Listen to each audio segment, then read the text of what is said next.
नमस्कार दोस्तों। पाकिस्तान की जो समस्या है, जो उनकी इकोनॉमिक प्रॉब्लम्स है, जो उनकी पॉलिटिकल प्रॉब्लम्स है, वो अब हल होने का नाम ही नहीं ले रही हैं। अभी क्या हुआ है रिसेंटली कि एशियन डेवलपमेंट बैंक अपनी रिपोर्ट निकालता है। ये एशियन डेवलपमेंट बैंक जो है वो हर साल अपनी रिपोर्ट निकालता है। जैसे 2023 में भी निकाला था, 22 में भी निकाला था, फिर 24 वाली रिपोर्ट भी उसकी आ गई है और अप्रैल के टाइम पर ही इनकी रिपोर्ट आती है। अब ये एशियन डेवलपमेंट बैंक की जो रिपोर्ट है वो किस चीज़ पर फोकस करती है, इसका एजेंडा ये होता है कि एज अ सब कॉन्टिनेंट, एज एन एशियन सब कॉन्टिनेंट हमें क्या फोकस करना है इकोनॉमिकली, हमारे टारगेट्स क्या होंगे, हम किस रेट से ग्रो करेंगे और हमें क्या क्या चीज़ें रिफॉर्म करनी चाहिए अपनी कंट्री में, किस किस कंट्री में क्या लैप्सेस चल रहे हैं, क्या क्राइसिस चल रही है, वहाँ पर कैसे ये सारी चीज़ें ठीक होंगी। इसको हम टारगेट करके एशियन डेवलपमेंट बैंक जो है वो एक रिपोर्ट निकालता है। इसमें ये पिछले साल का भी रिपोर्ट कार्ड देता है कि पिछले साल आपके इतने नंबर्स थे, आप इस परसेंट, आपकी जो इकॉनमी है वो 4% से ग्रो हो रही थी, इस साल एक्सपेक्टेड है कि वो 7% से ग्रो होगी और आपका इन्फ्लेशन रेट इतना था, एवरेज इन्फ्लेशन रेट पूरे एशिया का इतना है। तो इस तरीके से ये लोग पूरी एक व्यापक रिपोर्ट निकालते हैं। अब इस पूरी रिपोर्ट की खास बात यह है, इस रिपोर्ट को काफ़ी सीरियसली लिया जाता है सारी गवर्नमेंट्स द्वारा। इस रिपोर्ट की सबसे खास बात यह है एशियन डेवलपमेंट बैंक की रिपोर्ट की कि ये सपोज जिस भी कंट्री में, पूरे एशिया के अंदर में जिस भी कंट्री में सबसे ज़्यादा प्रॉब्लम चल रही थी, जैसे 2022 में अगर आप देखोगे तो मलेशिया के अंदर में ज़बरदस्त एक क्राइसिस आया था, इकोनॉमिक क्राइसिस आया था कुछ उनके प्रॉपर्टी सेक्टर्स में। तो उसको लेकर के एशियन डेवलपमेंट बैंक की रिपोर्ट ने जो उनको रिफॉर्म सजेस्ट किए थे, वो रिफॉर्म्स मलेशिया ने अप्लाई किए और मलेशिया की इकॉनमी ठीक ठाक फिर से ट्रैक पर आना शुरू हो गई। तो इसीलिए एशियन डेवलपमेंट बैंक की रिपोर्ट को इतना सीरियसली लिया जाता है। तो एशियन डेवलपमेंट बैंक जो है वो हर साल जो कंट्री सबसे ज़्यादा प्रॉब्लम में होती है, जो सबसे ज़्यादा क्राइसिस में होती है, जैसे अफगानिस्तान हर बार क्राइसिस में रहता था शुरुआत से, आज भी है, आज स्थिति कुछ ठीक हो चुकी है, लेकिन हमेशा से वो क्राइसिस में रहता था। तो अफगानिस्तान के ऊपर एक प्रॉपर रिपोर्ट वो लोग निकालते थे। इस बार पिछले 2 साल से उन्होंने एक कंट्री को टारगेट किया है। उन्होंने पिछले 2 साल से पाकिस्तान को टारगेट किया। मतलब पाकिस्तान की हालत काफ़ी ख़राब है, 2023 में भी ख़राब थी, 2024 में फिर से पाकिस्तान की हालत बहुत ख़राब है। अभी मैं आगे बताऊंगा क्यों ख़राब है, कैसे ख़राब है, नंबर्स क्या हैं, वो सारी चीज़ें हम डिटेल में डिस्कस करेंगे। तो उन्होंने पाकिस्तान के ऊपर रिसर्च की, पूरी रिपोर्ट निकाली और अलग से एक चैप्टर पाकिस्तान पर उन्होंने डेडिकेट किया है अपनी इस एशियन डेवलपमेंट बैंक की रिपोर्ट में। अब यहाँ पर देखो, पाकिस्तान की अगर आप समस्या समझोगे, देखो कुछ प्रॉब्लम्स होती हैं जो इकोनॉमिक प्रॉब्लम्स हैं, सिर्फ इकोनॉमिक प्रॉब्लम्स है, कोर इकोनॉमिक प्रॉब्लम्स, उनको आप इकोनॉमिक रिफॉर्म से सही कर सकते हो अगर आप सही तरीके से पॉलिसी को इंप्लीमेंट करते हो अपनी कंट्री में। लेकिन कुछ प्रॉब्लम्स होती हैं जो कि पॉलिटिकल क्राइसिस की वजह से खड़ी हो जाती हैं इकोनॉमी में। जैसे कि अब पाकिस्तान के अंदर में आपको पता है गवर्नमेंट जो है वो गवर्नमेंट बनने में ही 2 महीने लग गए, ठीक है, तब तक केयर टेकर गवर्नमेंट ने काम किया। अब केयर टेकर गवर्नमेंट ऑब्वियसली बहुत वीक होती है, तो वो वैसे economic decisions, harsh economic decisions ले नहीं पा रही थी, जिसकी वजह से उनके यहाँ पर प्रॉब्लम्स और ज़्यादा बढ़ गई हैं। कैसे बढ़ी हैं उसको समझते हैं। अब अगर आप देखो पाकिस्तान की सबसे बड़ी प्रॉब्लम को समझोगे ना, तो उनकी सबसे बड़ी प्रॉब्लम ही यही है, large external financing. Large external financing मतलब आसान भाषा में दूसरी कंट्रीज या दूसरे इंटरनेशनल बैंक से लोन ले लो। पाकिस्तान के को सबसे सिंपल आइडिया यही लगता है कि एक काम करते हैं, IMF से उठा लेते हैं, वर्ल्ड बैंक से उठा लेते हैं, एशियन डेवलपमेंट बैंक से ले लेते हैं लोन, ठीक है, सऊदी के पास चले जाते हैं लोन लेने, ठीक है, USA से लोन ले लेते हैं। तो पाकिस्तान को ऐसा लगता है कि हम अगर लोन ले लेते हैं, हमारे देश में पैसा आ जाता है, तो इससे हमारी सारी प्रॉब्लम्स का समाधान हो जाएगा। अब ये करते करते उन्होंने इतना ज़्यादा लोन उठा लिया है कि अब उसको भरना भी तो है। उसको भरने के लिए उनके पास पैसे नहीं, क्योंकि उन्हें कभी भी उस पैसे को सही जगह इस्तेमाल नहीं किया ताकि इनकम जनरेशन हो सके अपनी कंट्री में खुद ही। अब पाकिस्तान के लिए ये प्रॉब्लम, समस्या इतनी ज़्यादा बढ़ कैसे गई? क्योंकि देखो, जब आप लोन देते हो किसी कंट्री को, तो आप बहुत सारे इकोनॉमिक रिफॉर्म्स भी कहते हो उनको कि तुम्हें ये करना चाहिए अपनी इकोनॉमी को सुधारने के लिए, तुम्हें ये करना। जैसे आपको सपोज एक एग्जांपल के समझाता हूं कि IMF ने, जैसे अभी लोन की बात चल रही है IMF से, 3rd मीटिंग होने वाली है, तो 3rd मीटिंग से पहले ही IMF ने कहा कि ये पॉलिसी इंप्लीमेंटेशन है, ये आप करोगे तो आपकी इकोनॉमी सही हो जाएगी। जैसे उन्होंने फॉर एग्जाम्पल क्या कहा, उन्होंने कहा पाकिस्तान को कि आप जैसे कुछ कुछ सेक्टर्स में सब्सिडीज देते हो, उनके टैक्स कम लगते हैं। जैसे एग्रीकल्चर सेक्टर है फॉर एग्जाम्पल, तो वहाँ पर अगर 10% टैक्स लगना है तो सब्सिडी से उनका सिर्फ 5% टैक्स लगता है। ठीक वैसे ही कुछ कुछ और सेक्टर है, प्रॉपर्टी सेक्टर है उनका, रियल एस्टेट जो सेक्टर है, वहाँ पर भी वो बड़ी मात्रा में टैक्स, मतलब टैक्स इवेड करते हैं वहाँ के जो प्रॉपर्टी डीलर्स हैं, या वो लोग बड़ी मात्रा में उनको सब्सिडीज़ देते हैं, पाकिस्तान की गवर्नमेंट देती है। तो उन्होंने कहा कि आप एक काम करो, अपना टैक्स स्लैब को इंक्रीज कर लो, मतलब ये एग्रीकल्चर सेक्टर को और इनको सबको ना एक टैक्स स्लैब पे ले आओ, इनको कोई सब्सिडी मत दो, क्योंकि आपके पास पैसा नहीं उतना कि आप उनको सब्सिडीज दो। तो आपका जब टैक्स स्लैब रेज हो जाएगा तो कुछ आपकी जो सिचुएशन है वो ठीक ठाक ट्रैक पर आ जाएगी और इससे आपकी इकॉनमी ठीक ठाक चलने लगेगी, और उसके बाद हम आपको और पैसा दे देंगे तो आपकी इकॉनमी बिल्कुल ट्रैक पे आ जाएगी, ऐसा आईएमएफ ने उनको रिफॉर्म के लिए बोला। लेकिन वो रिफॉर्म्स अभी तक उन्होंने इंप्लीमेंट ही नहीं किए। तो पाकिस्तान की सबसे बड़ी समस्या लोन लेना, और लोन के बाद जो पॉलिसी इंप्लीमेंट करनी चाहिए अपनी इकोनॉमी को ठीक करने के लिए, वो पॉलिसी इंप्लीमेंटेशन में बहुत बड़ा फ्लॉ है उनका। क्योंकि शायद जो उनका जो पॉलिटिकल हायरार्की, देखो ये इकोनॉमिक रिफॉर्म्स ना कोई भी नॉर्मल पॉलिटिशियन नहीं कर सकता ऑब्वियसली, इसमें इकोनॉमिक एक्सपर्ट्स होते हैं जो मिनिस्ट्री ऑफ इकोनॉमिक में होते हैं, और वो अपना देते हैं कि कैसे करना है, इकोनॉमी को किस तरीके से लेकर के जाना है। लेकिन जो इनका पॉलिटिकल माइंडसेट है वो उनके शायद सजेशंस को लेते नहीं है, और इसीलिए वो हमेशा वोट के चक्कर में रहते हैं, इलेक्शंस के चक्कर में रहते हैं, और इसीलिए वो पॉलिसीज को इंप्लीमेंट नहीं कर पाते, हार्श डिसीजंस नहीं ले पाते। जैसे इंडिया में भी तो जीएसटी आया ना, तो वो एक हार्श डिसीजन था, क्योंकि इकोनॉमी की इतनी बड़ी बात थी और जीएसटी इतने अलग अलग स्लैब्स पे लाना वो अपने आप में एक बहुत डिफिकल्ट डिसीजन था गवर्नमेंट ने, लेकिन फिर भी गवर्नमेंट ने लिया। तो वैसा कुछ डिसीजन पाकिस्तान की गवर्नमेंट को भी लेना पड़ेगा, ऐसा जीएसटी जैसा सीरियस डिसीजन।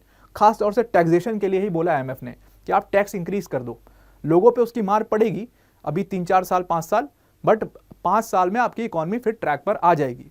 तो ये एक सबसे मेजर प्रॉब्लम है पाकिस्तान का, और इसी को आईएमएफ ने बोला है। अब अगर आईएमएफ इनको लोन दे देता है, एडीबी ने जो बोला है अपनी रिपोर्ट में कि अगर आईएमएफ पे ये पूरा डिपेंडेंट है, अगर आईएमएफ इनको लोन दे देता है, जो थर्ड बेल आउट देने वाला है वो, तो अगर ये लोन इनको मिल जाता है तब तो इनकी इकोनॉमी जो है वो कंसिडरेबली इंप्रूव हो जाएगी। लेकिन अगर ये लोन नहीं मिलता है तो पाकिस्तान की जो कंट्री है, सीधा सीधा बैंकरप्ट शब्द लिखा उसमें, कि वो टोटल डिफॉल्ट कर जाएगी सारे लोन्स पर, और बहुत बुरी तरीके से बैंकरप्ट हो जाएंगे ये लोग।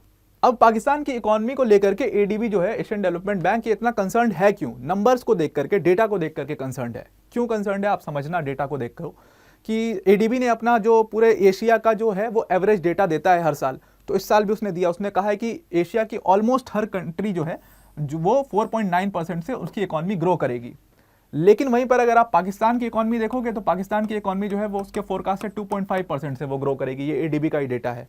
इंडिया की इकोनॉमी का उन्होंने बताया कि इंडिया की इकोनॉमी 7.0% से ग्रो करेगी इस ईयर, और चाइना की इकोनॉमी जो है वो 4.9% से ग्रो करेगी। अब चाइना की इकोनॉमी क्यों 4.9% से ग्रो करेगी, इंडिया से भी कम क्यों हो गया है?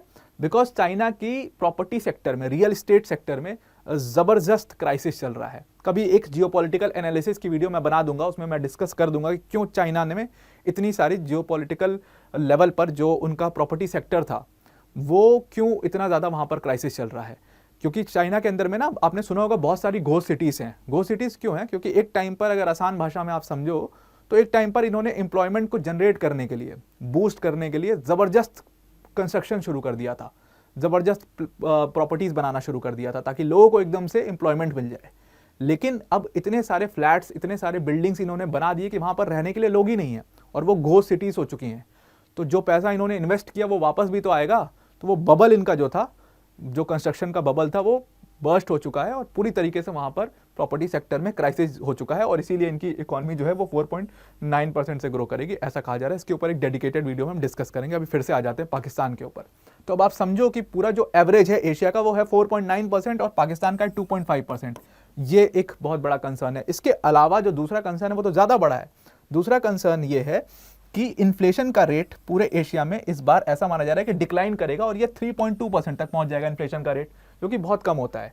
और अगले साल जो है वो 3% तक ये रेट पहुंच जाएगा। अब अगर आप पाकिस्तान का इन्फ्लेशन रेट सुनोगे तो आपकी आंखें फट जाएंगी।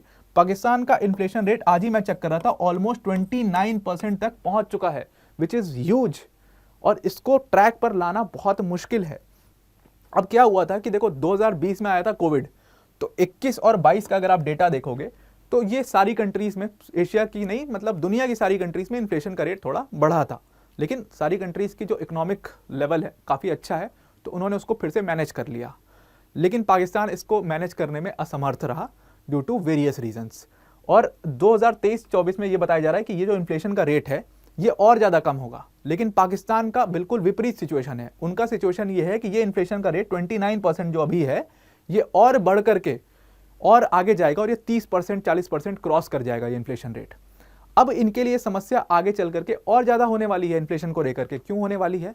Because of the middle east crisis, जो इजराइल और गाजा का कॉन्फ्लिक्ट चल रहा है, उसकी वजह से इन्फ्लेशन रेट और ज़्यादा बढ़ेगा, और इसकी मार पाकिस्तान पर सबसे ज़्यादा पड़ने वाली है। क्यों पड़ने वाली है? बिकॉज ऑलरेडी अगर आप नंबर्स देखो तो नंबर ये कहते हैं कि पाकिस्तान की जो पॉवर्टी रेट है वो अभी पहुंच चुका है 40%। ठीक, पाकिस्तान की जो करेंसी की वैल्यू है वो 96% से डिक्रीज हो चुकी है और पाकिस्तान के पास जो फॉरेक्स रिजर्व्स हैं वो है $8 बिलियन के। $8 बिलियन मतलब आप 2 हफ्ते तक का 2 वीक का सामान और इंपोर्ट करवा सकते हो। तो पहले ही आपके पास सामान इंपोर्ट करवाने के पैसे नहीं बचे हैं। तो अगर आईएमएफ ने तो आपको लोन दे दिया तब तो आप बच जाओगे, लेकिन अगर लोन नहीं दिया तो खुद की इकॉनमी से अपनी इकॉनमी को बूस्ट करना वो आप नहीं कर पाओगे, बिकॉज आपके फॉरेक्स रिजर्व में बहुत कम पैसे बचे हैं। अब पाकिस्तान ने किया क्या था कि इसके फॉरेक्स रिजर्व इतने खत्म हो गए, इन्होंने क्या किया, इन्होंने भर के इंपोर्ट्स कराए। इंपोर्ट क्यों कराया? ताकि ये इन्फ्लेशन को कंट्रोल कर सकें, क्योंकि जो सामान ज़रूरत थी उस ज़रूरत से ज़्यादा इन्होंने इंपोर्ट करवाया ताकि क्या हो कि ये इन्फ्लेशन रेट को ये कंट्रोल कर सके। उसकी वजह से इन्होंने क्या किया, अपना करंट अकाउंट डेफिसिट को बहुत ज़्यादा बढ़ा दिया। अब करंट अकाउंट डेफिसिट ये क्या नए चिड़िया का नाम आ गया, इसको समझते हैं पहले। करंट अकाउंट डेफिसिट बेसिकली क्या होता है कि जैसे सपोज आमदनी, सिंपल अगर भाषा में आसान शब्दों में आप समझो तो आमदनी 98 खर्चा रुपया, मतलब कि आपके जो इंपोर्ट्स हैं वो बहुत ज़्यादा हैं और आप जो एक्सपोर्ट कर रहे हो सामान वो बहुत कम है।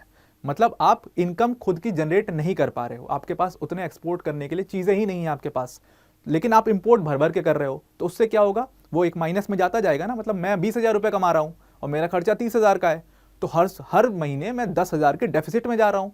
तो उसी को कहते हैं करंट अकाउंट डेफिसिट, जो कि $20 बिलियन पहुंच गया था।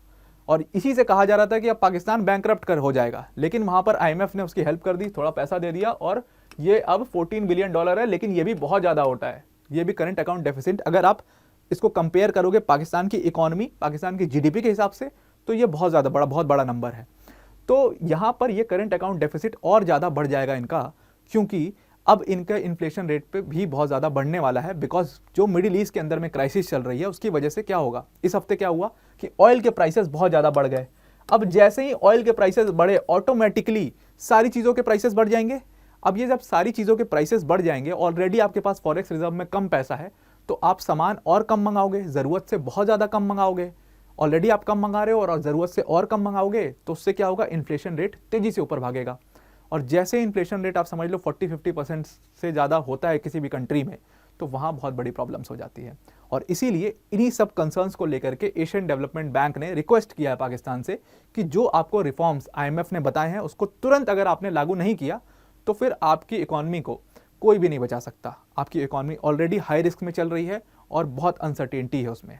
तो आपको स्ट्रॉन्ग पॉलिटिकल डिसीजंस लेने पड़ेंगे, पॉलिसी इंप्लीमेंटेशन करनी पड़ेगी, तब जाकर के आपकी इकॉनमी दोबारा ट्रैक पर आ पाएगी। तो आई होप आपको ये पूरा एशियन डेवलपमेंट बैंक की रिपोर्ट का आर्टिकल समझ में आ गया होगा। आज के लिए इतना ही। Thank you and have a nice day.